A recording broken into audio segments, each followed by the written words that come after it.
Hello students, welcome back in BBVN online class. हमने last class के अंदर संज्ञा पढ़ी थी। आपको बहुत अच्छे से पता चल गया कि संज्ञा क्या होती है। संज्ञा किसी भी नाम को हम क्या कहते हैं? संज्ञा कहते हैं। इस संसार में जितनी भी वस्तुएं हैं, जितनी भी चीजें हैं, वो सब की सब क्या कहलाती है? संज्ञा कहलाती है। आज हम उसके आगे एक टॉपिक पढ़ेंगे, एक अध्याय नया शुरू करेंगे। वो क्या है? लिंग। हम किसका अध्याय पढ़ेंगे? लिंग का।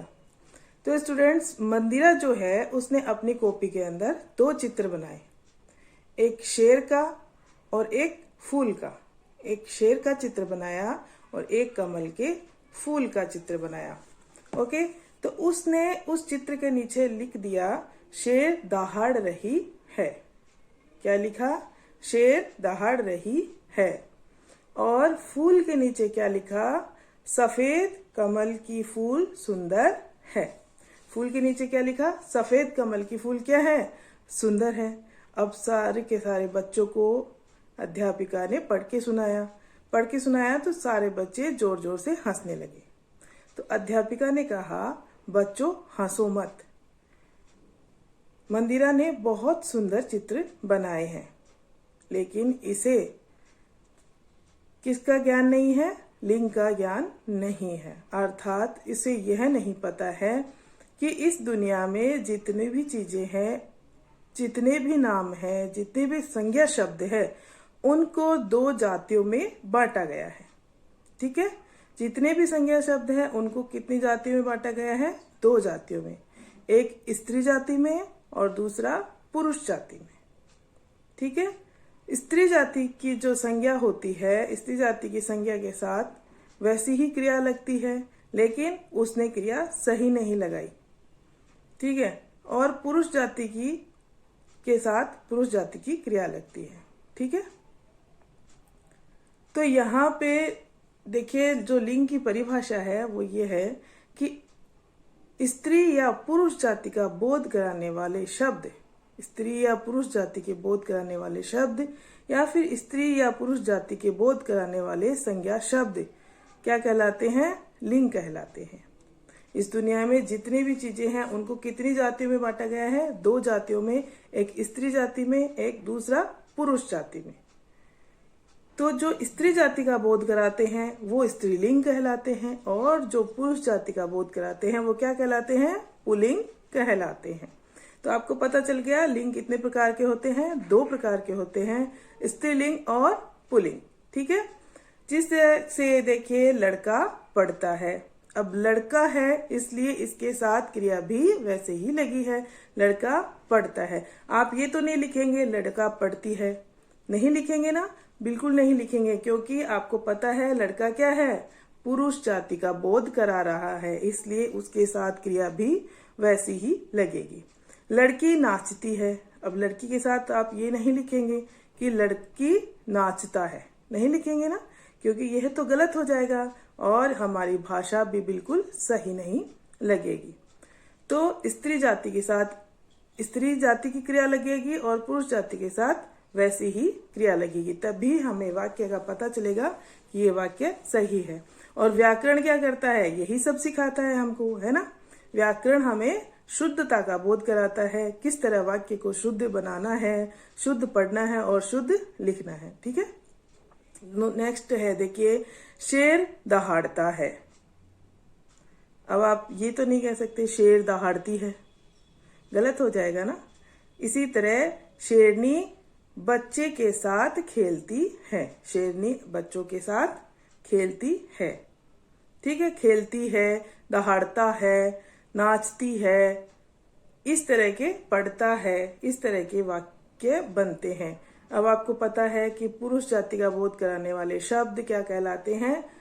पुल्लिंग कहलाते हैं, और स्त्री जाति के बोध कराने वाले शब्द क्या कहलाते हैं? स्त्रीलिंग कहलाते हैं। अब आप बताइए कि राम अच्छा लड़की है, सही है? नहीं, राम अच्छा लड़का है, यह सही है, क्योंकि राम क्या है? एक लड़का है। राम हमें पता चल रहा है, राम नाम से ही क्या पता चल रहा है कि ये पुरुष जाति का बोध करा रहा है। राम अच्छा पढ़ती है, वाक्य सही है गलत? हाँ बिल्कुल सही, वाक्य ये गलत है। राम अच्छा पढ़ता है या राम अच्छा लड़का है।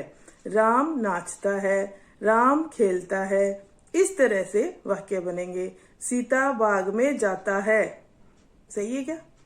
नहीं, हाँ सीता बाग में जाती है ये होगा, ये नहीं होगा सीता बाग में जाता है। क्या होगा?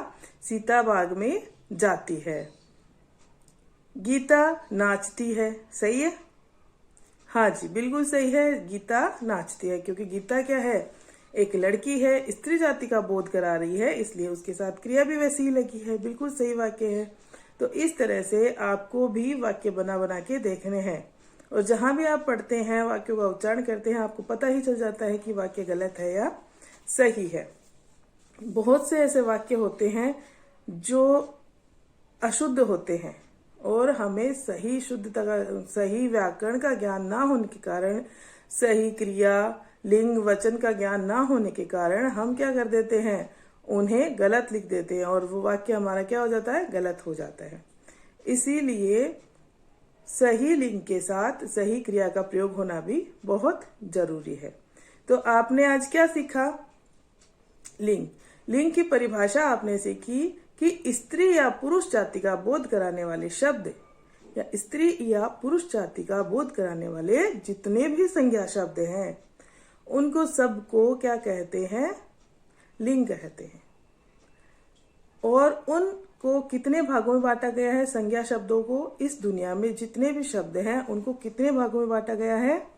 2 भागों में, एक स्त्री जाति में, दूसरा पुरुष जाति में। स्त्री जाति का बोध कराने वाले संज्ञा शब्द स्त्रीलिंग कहलाते हैं, और पुरुष जाति का बोध कराने वाले संज्ञा शब्द क्या कहलाते हैं?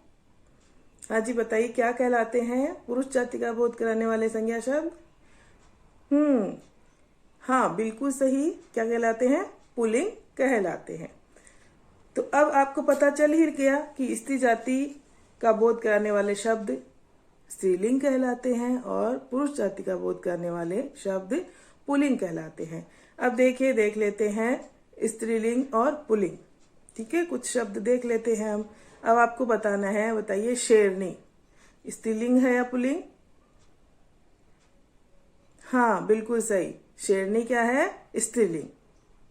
मोर, मोर क्या है? जी हाँ, मोर क्या है? पुल्लिंग। मोरनी, अब आपको पता ही चल गया मोरनी क्या है, फटाफट बता देंगे आप। हाँ जल्दी बताइए। हाँ जी, मोरनी क्या है? स्त्रीलिंग है मोरनी। और मामी, जी हाँ, मामी स्त्रीलिंग, और मामा, हाँ मामा पुल्लिंग। इसी तरह से आप भाई ले सकते हैं, भाई का बहन, भाई का स्त्रीलिंग क्या होगा? बहन होगा। हाँ जी।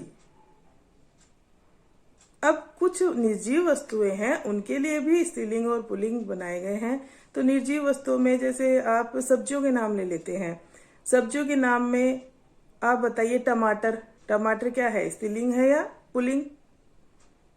जी हाँ, टमाटर जो है वो पुल्लिंग है। आलू, आलू क्या है?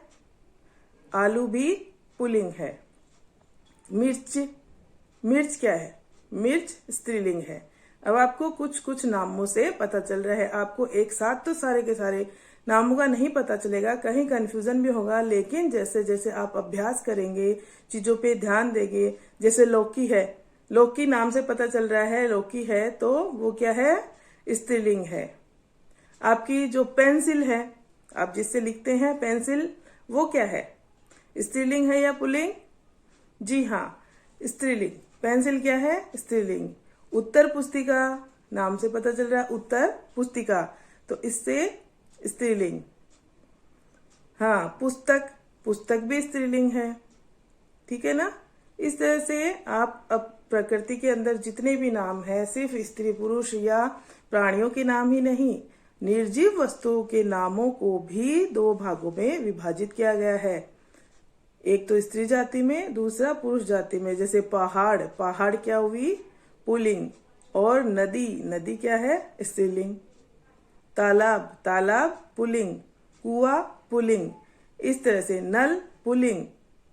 ठीक है ना? इस तरह से पूरे मतलब दुनिया के अंदर, पूरी दुनिया में जितने भी शब्द हैं जिनके कोई नाम है, उन संज्ञा शब्दों को 2 भागों में विभाजित किया गया है, स्त्री जाति में और पुरुष जाति में। Okay students, thank you.